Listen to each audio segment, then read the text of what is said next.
Yes, hello maayong udto mga ka-idol ay sa Tagalog di ita. Hello. Hello maayong hapon mga ka-idol. Syempre, yes, matagal-tagal din po akong hindi nakapag-update sa aking YouTube channel.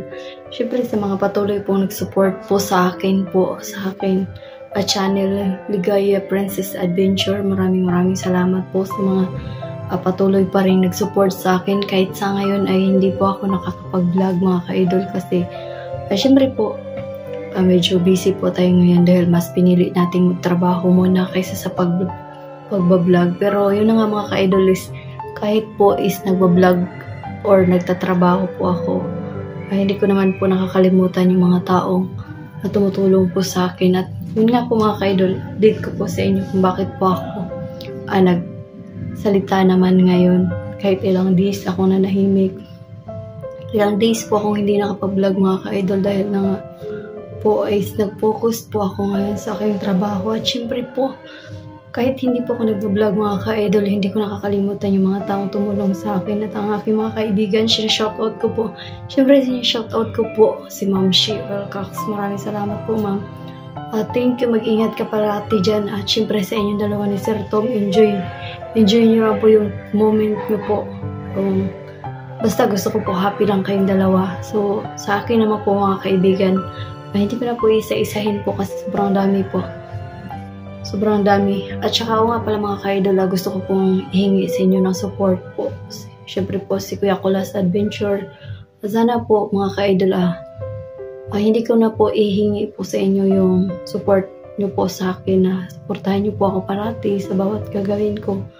Sana po huwag nyo po ipagkait kay Kuya Kulas ang mag-subscribe sa kanya. Sana po i-subscribe nyo po siya at supportahan nyo rin po siya katulad ng pag-supportahan nyo po sa ibang mga vlogger na mga beginner pa lang po mga ka-idol. Sana po para po makatulong din po sa kanya. Katulad sa akin, kahit po hindi ako patuloy nagpa-vlog ngayon. Pero dahil po na-monetize po ako ng dahil sa inyo, yung channel ko po is nananatiling nandyan. Kumbaga kapag nag-upload ako sa sahod pa rin po ako at pagpatuloy akong mag-upload, siyempre kikita ako sa channel ko kasi monetize na nga po ako. At sana po tulungan nyo rin po si Kuya Kulas Adventure na ma-monetize po mga ka-idol. Sana po paki-support po sa kanyang channel at paki-share YouTube channel po mga ka-idol. So, nga pala mga ka-idol, gusto ko pong batiin ang aking mga kaibigan. Hello sa inyong lahat mga tol. Mag-iingat kayo sa bawat vlog nyo po. At syempre, sa lahat-lahat po, syempre paki-follow nyo rin po pala si Kuya Alpha sa kanyang Facebook page po. Sana yun. So shoutout sa iyo Kuya Alpha. Nga pala mga ka-idol, shoutout ko lahat ng mga kaibigan ko. Hindi ko na po isa-isahin sa inyong lahat. Maraming salamat sa inyo sa patuloy pa rin nangungumusta sa akin. Thank you pa rin po. Kahit busy po ako ngayon, pero nandyan pa rin mga kaibigan ko na nangungumusta parati, nag-text, nag-chat parati sa akin kahit napansin nila na hindi ako masyado nagre-reply sa kanila, pero nandiyan pa rin po sila mga ka-idol. At nga po pala mga ka-idol, bakit po ako nagsalita ngayon? Kasi po maraming nag-text sa akin na sobrang hindi ko naman sabi na yun nga po mga ka-idol may nagsabi po sa akin na ganito, hindi ko alam kung paano, hindi ko po alam paano mabayaran yung utang na loob na ginawa nila sa akin. Pero maraming salamat po sa mga taong tumutulong po sa akin at patuloy pong sumusuporta kahit yung alam mo yung mga ka-idol, kahit matagal na akong hindi nakakapag-upload, pero kapag mag-upload ako, kahit ilan yung nanonood, pero nandyan pa rin sila. Sobrang thank you po sa lahat po na nanonood po sa akin or sa mga bagay na ina-upload ko kahit hindi naman po explore. Nandyan pa rin po kayo nanonood para sa akin. Sobrang thank you po. Maraming salamat po. Kasi sa bawat panood nyo po sa akin is nakakatulong po kayo sa akin. So, sa totoo lang po. So maraming salamat po sa patuloy po nagsuporta sa akin kahit matagal akong hindi nakapag-upload, matagal akong hindi nakapag-vlog or hindi nagwa-vlog, nandyan pa rin po kayo. Siyempre po, sinashoutout ko po ang aking mga kaibigan. Shoutout ko po sila Rami, si Algin, at siyempre si Tia, at si Ria Jean, siyempre si Makmak. Sinashoutout ko rin po si Dudong, at saka si Tata. Siyempre sinashoutout ko lahat ng mga shoutout din pala sa iyo, Be, kay Ramon. Shoutout din. Uy, si Ramon po pala mga ka-idol is nandun sa saan ba yung Palawan siya? Nasa Palawan siya. Shoutout sa lahat ng taga Palawan dyan. Mayong hapon sa inyong lahat. Ay, hindi ko alam kung Tagalog dun, Bisaya. So, mayong hapon sa inyong lahat dyan. At syempre po sa aking mga friends po na iba pa. Syempre, shoutout ko si Chris na taga Maynila. Shoutout sa inyo. Syempre, shoutout ko po si Miss Chloe Chan. Hindi ko alam sis kung anong totoong apelyido mo eh. Pero shoutout sa iyo sis. Thank you kasi alam mo naman. Nakikita ko parati sa reels ko na nag-heart ka. Thank you talaga sis at nag-iingat ka. O nga po pala mga ka-idol. Sa lahat po ng OFW po. Sa lahat po ng mga OFW, mag-iingat po kayong lahat dyan. At syempre sa atin po dito sa Pilipinas na may mga pamilya sa OFW yung malayo po malayo po sa atin. Sana tayo na nandito sa Pilipinas kasi sana yung mga pamilya natin na nandun o kaya mga kamag-anak natin na nandun sa ibang bansa, sana dahil kung wala naman tayong ginagawa, pwede naman natin silang kamustahin ng madalas. Kasi may mga nakakausap po ako mga ka-idol na yung OFW na sinasabi po nila na hindi masyado siya kinakamusta, hindi siya masyado chinachat, tuloy naiisip tuloy ng mga kamag-anak natin na OFW na nasa ibang bansa na once na mag-chat tayo or once na mangamusta tayo is naiisip nila nahihingi lang tayo ng pera. So sana sa atin, kunyari mga anak, mga ate, mga ano natin dito, mga kuya, mga kamag-anak natin nandun sa ibang bansa, dalas-dalasan natin yung time na mangumusta sa kanila kasi boring sila doon, kumaga malayo sila sa atin. Kumaga ang nagiging libangan po ng mga OFW is yung panonood imbis na may time sila sa atin kasi kadalasan po kasi halos, hindi naman sabi ko halos talaga mga ka-idol, pero yung sa mga, shoutout ko nga pala si Jigo Flores. Hi! Hello sa'yo, pangit. Kumusta ka na? Hindi ka na nag-chat. So, sorry, hindi ako nag-chat sa'yo kasi busy din ako. Pero shoutout sa'yo, si Jigo Flores po pala is nasa Korea. Nasa Korea yan siya. So, shoutout sa'yo. At mag-ingat ka parati sa trabaho mo. Matagal-tagal na rin ako hindi sa kanya. Nakapag-chat, pero syempre dahil nag-update ako sa aking YouTube, syempre lahat ng mga kaibigan ko shoutout ko at shoutout ko. Syempre, isa sa mga shoutout ko is si Ma'am Grace Arana. Hello po ma'am, alam ko nandito ka na ngayon sa Pilipinas ma'am. Sorry kasi hindi ako madalas nakakapag-update sa messenger ko, hindi ako nakakapag-chat sa'yo, pero sana po ma'am, gumaling na po kayo at magpalakas po kayo. Puhon po. Hindi ko sinasabi na hindi ako nagpa-promise na magkikita tayo, pero sana puhon kapag medyo makaipon-ipon na po ako magkita po tayo. Sana po mapagaling na po kayo. Pagaling na po kayo ma'am, sana po gumaling na po kagad kayo. At syempre po, sinashoutout ko rin po ang aking iba pang mga kaibigan. Hindi ko na isa-isahin. Kasi sobrang dami po, lahat po sila. So, sobrang dami po. Ito lang po talaga yung gusto kong sabihin po kung bakit ako nag-update sa aking YouTube channel. Sa lahat po na may mga kamag-anak po na nandun sa ibang bansa. Sana sa atin, dalas-dalasan natin silang kamustahin kasi alam niyo po sa mga taong nakakausap ko na nandun sa ibang bansa, parang sila yung parang feeling nila, hindi ko sinasabi na lahat sila, pero halos naiisip nila once nakakamustahin sila ng mga pamilya nila dito sa Pilipinas, parang feeling nila, ay wala na naman tong pera, ay hihingi na naman to ng pera, o sahod ko na naman kaya nangungumusta. Hindi po dapat ganun mga ka-idol. Para sa atin po na nandito sa Pilipinas, kahit sa isang araw ma-chat natin sila ng isa o dalawa, at least madalas natin silang nakukontak, madalas natin silang nakakausap. Hindi sila nag-iisip ngayon na, oy, naalala ako kasi sahod ko na, naalala akong i-text kasi baka wala tong ano, baka wala tong ganito, o baka kailangan ng ganito.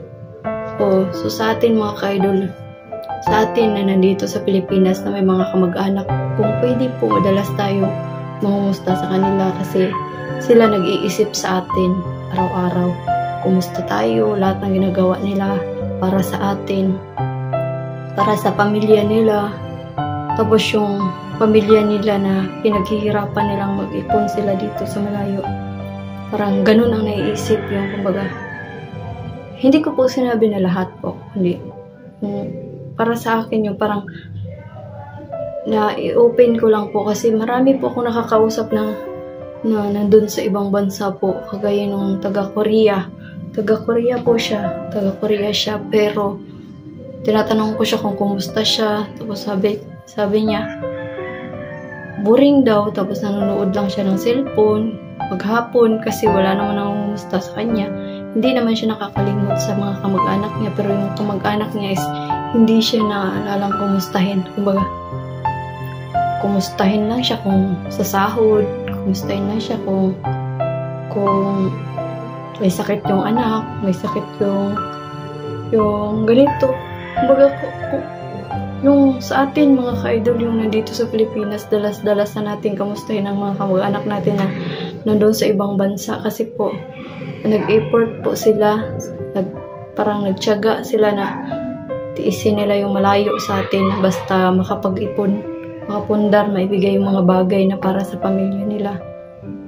Yung hindi po puro pera lang ang importante po mga ka-idol. Komunikasyon din sa ating pamilya na nandun sa malayo. Kasi hindi naman sila lalayo kung hindi para sa atin. So sana sa mga may mga kamag-anak, ako marami na akong naging kaibigan na na nandun sa ibang bansa na hindi ko sinasabi na lahat sila tinatawagan ko, lahat sila chinachat ko. Kumbaga, binibigyan ko ng time. Kumbaga, kinakamusta ko, ma-chat ko sila na 2, 3, 4 sa isang araw, okay na ako kasi or naisip nila na, uy, naalala ako ni ganito o araw-araw niya ako naalala, kamusta siya, sabi. Hindi yung kagaya sa iba po mga ka-idol na may kamag-anak ako kunyari dito sa Pilipinas, ay ako may kamag-anak kunyari ako sa ibang bansa, o kumustahin ko lang siya kung kailan ko gustong maalala. Kumbaga, di ngayon yung nagtatrabaho na kamag-anak ko, iba na palang naiisip niya. Kumbaga naiisip niya, ay, sa sahod na ako, kaya nangumusta to. Kumbaga, nahihiram to ng pera, kaya nangumusta. O, ganun. Pero hindi ko sinasabing ganun lahat. Pero sana po mga ka-idol, yung ganun yung maiisip nila, baguhin natin. Kumbaga, dadalasan natin silang i-chat, kahit yung mga bagay na magkaroon tayo ng free time lang. Kamustahin natin yung mga kuya natin doon, o yung papa natin, yung mama natin doon. Kahit sa isang araw, 2 beses ka mag-chat, hindi yung mga ka-idol yung kagaya sa mga anak na nandito sa Pilipinas na nandun yung mga mama nila sa ibang bansa. Hindi naman nag-chat si mama, so okay lang. Kumbaga, hindi naman nag-chat si mama, so hintayin ko na lang mag-chat siya bago ako mag-chat din. Hindi dapat ganun mga ka-idol. Kundi, kumustahin sila parati kahit sinabi mo na yun kanina, kahit bukas, paulit-ulit mo lang sasabihin para hindi maging sa kanila na nangumusta ka dahil wala kang ganito, nangumusta ka dahil wala kang ganito. Kagaya rin po yan dito sa Pilipinas na yung yung hindi ka close sa mga side-side, kumbaga yung hindi ka close sa mama at papa ng mga kamag-anak mo, kunyari hindi ka close sa tsahin mo na may kaya o kaya, basta yung iba po mga ka-idol, yung kunyari mayaman, tapos ikaw mahirap, tapos makita mo siya sa isang side yung mayaman na yun, kumustahin mo, dahil hindi mo siya madalas kinakamusta o hindi mo siya madalas kinakausap, parang feeling niya na mangungutang to kasi naging mabait sa akin. O ganun yung iba minsan mga ka-idol. Pero ako na-experience ko rin yan, yung hindi na lang ako magtagad, hindi ko na lang sila papansinin kasi porkit mayaman sila, hindi naman nasin mayaman sila, kung wag ako meron lang, kahit pa paano meron. Pag pinapansin ko, parang napapansin ko rin na iba yung tingin nila kasi parang hindi ko sila madalas kinakamusta, hindi ko sila madalas binabati. Parang feeling nila manghihiram ako, feeling nila mangutang ako ng pera. Parang ganun. Ganun talaga kadalasan ko naiisip ng iba po, yung iba. Para sa akin po, opinion ko lang po yun. Based lang din po sa experience ko. Pero meron po akong kamag-anak na ganun. So, tinatanong ko, tita, bakit ganun yung tingin mo? Bakit ganun yung sinasabi niya na, yung iba kasi mga pamangkin ko, lalapit lang sa akin kung manghihiram. Di ginawa ko, kahit sabihin niya na ganun, di madalas ko siyang kinukulit. Madalas ko siyang binabati kahit wala akong ginagawa. Pag wala akong ginagawa, naalala ko siya, tita, anong ginagawa mo dyan? Tita, ganun lang. Para hindi nila naiisip na kakamustahin mo lang sila kapag may kailangan ka. O kaya, maalala mo lang sila kapag wala kang pambayad sa bahay. Parang ganun. So, mas maganda yung maging close na lang tayo sa kanila. Pag hindi naman porket tinawag mo sila is kailangan mo na ng mangutang o kailangan mong mangumusta sa kanila.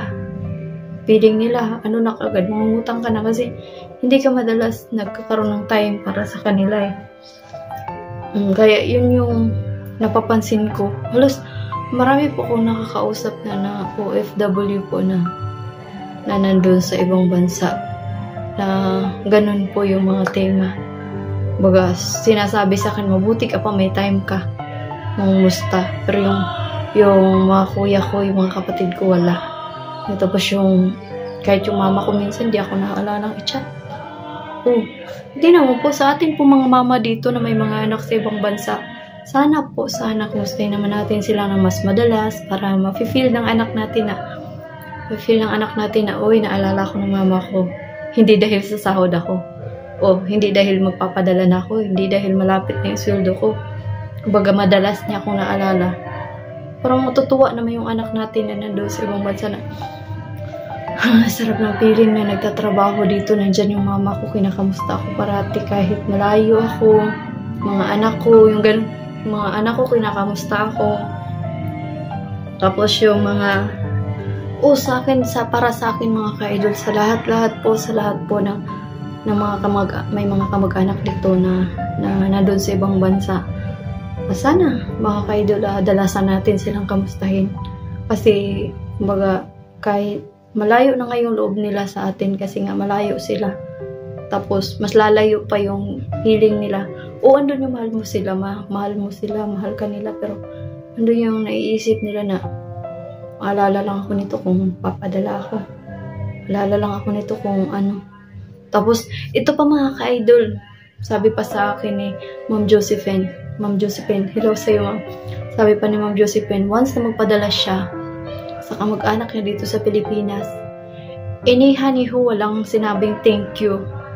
So, kumbaga, kahit isang thank you, wala. Basta, pag-uwi naman natin mga ka-idol, try naman natin mag-thank you man lang kahit isang beses lang sa taong nagpadala sa atin. Kasi kahit thank you lang, parang nakakagahan na ng loob na, nagpadala ang mama ko, nagpadala yung anak ko, salamat na, dili mo bugat kayo ng anak, kumbaga dili mo na, sobrang hirap.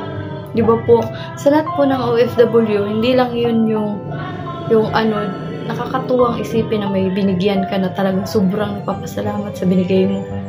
Merong iba na binigyan na nawala na, binigyan, pinadalahan.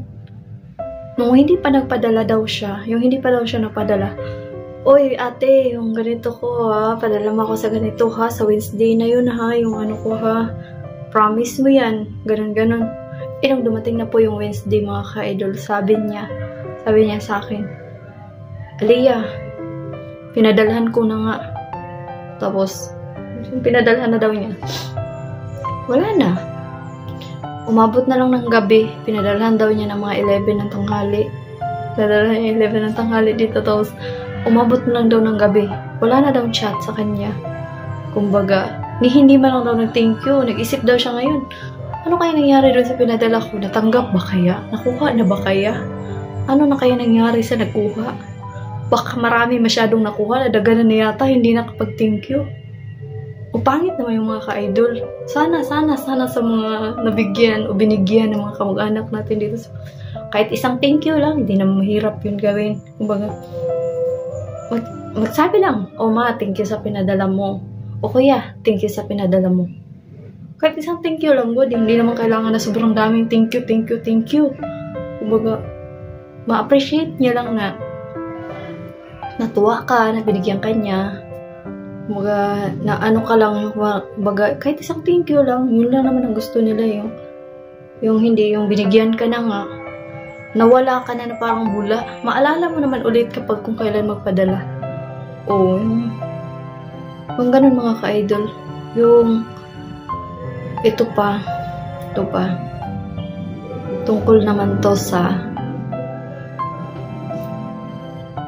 akin. Hanggang kailan po ba ako magpapasalamat sa mga taong tumulong sa akin? Kasi po mga ka-idol, yung pinakamahirap bayaran is yung utang na loob. Hindi po nababayaran yan. Talaga, kahit kanino hindi ka makabayad ng ganun. Pero, nag-effort ka naman. Nag-thank you ka naman. Lahat ng ginawa niya, nag-thank you ka. So, ano po bang kailangan? Kailangan po ba focus ka pa rin sa kanya o ano? So, abangan nyo po ang susunod ko pong video mga ka-idol dahil i-explain ko po sa inyo bawat anong nangyari at bakit po. So, maraming salamat po. Thank you po sa mga makakapanood po nito. Paki-share na lang po at paki-follow po sa aking Facebook page po na Ligaya Princess Adventure. At syempre sa mga hindi pa nakapag-subscribe sa akin, maraming salamat sa mag-subscribe. At thank you rin sa mga nakapag-subscribe. Thank you sa lahat po ng OFW.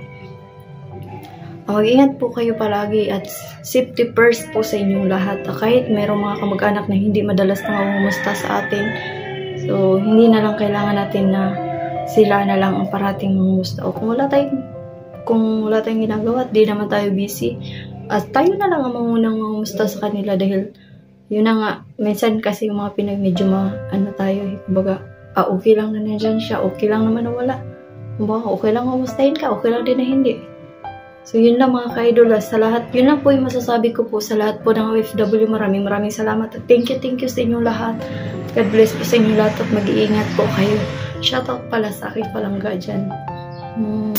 Thank you.